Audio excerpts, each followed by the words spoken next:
बराबर करायला आपल्याला काय करावं लागतं हे सगळं इथं बसलेल्या महिलांना माहिती आहे. तर त्याच्यासाठी खंबीरपणे त्या बहिणी त्यांच्या पाठीशी उभ्या राहून जे करतात ते अतिशय खूप चांगलं काम की महिलांना शक्ती देण्यासाठी, तुम्हाला प्रोत्साहन देण्यासाठी महिलांनी मी स्वतः कमी नाही हे समजावं.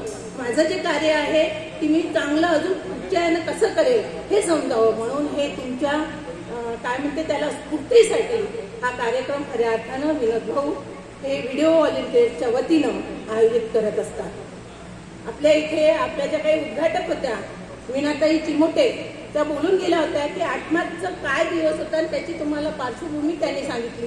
युनोने कुठल्या पद्धतीनं कोणत्या याने 10 मार्च पासून सुरुवात केली, पण मात्र मंजूर झालेलं होतं ते 8 मार्चला. तेव्हापासून आपण 8 मार्च जागतिक दिन हा साजरा करतो असं वीणाताईंनी सांगितलं. त्यातच अजून वीणाताईनं काय सांगितलं की महिला जेव्हा सरपंच असते तेव्हा ती तिचा कारभार तिचे पतिराज सांभाळतात. ऍक्च्युली खुर्ची बाजूला असते, पण माझी महिलाचीच हिंमत होत नाही की मी माझ्या खुर्चीवर बसले पाहिजे. जसं ताईला वाटत होतं की मी बोलूच शकत नाही, तसं मीनाताईने सांगितलंय की काही दिवस तुम्ही तुमच्या नवऱ्यांकडचं शिकून घ्या, पण मात्र पुढे चालून तुम्ही आहात तिथल्या सरपंच, तुम्ही तुमच्या गावच्या प्रतिष्ठित पहिला नागरिक असाल तर कारभार तुम्हीच चालवला पाहिजे. म्हणजे महिलांनी आपला कारभार आपणच चालवला पाहिजे असं मीनाताईंच्या याच्यातलं निघालं. दुसरं एक निघालं त्यांचं स्त्री पुरुष समानतेचं.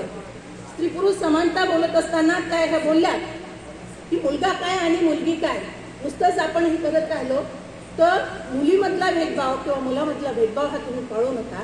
त्यांना दोघांनाही सारख्याच पद्धतीनं आपण शिक्षण दिलं गेलं पाहिजे असंही त्यांच्या भाषणातनं आलं.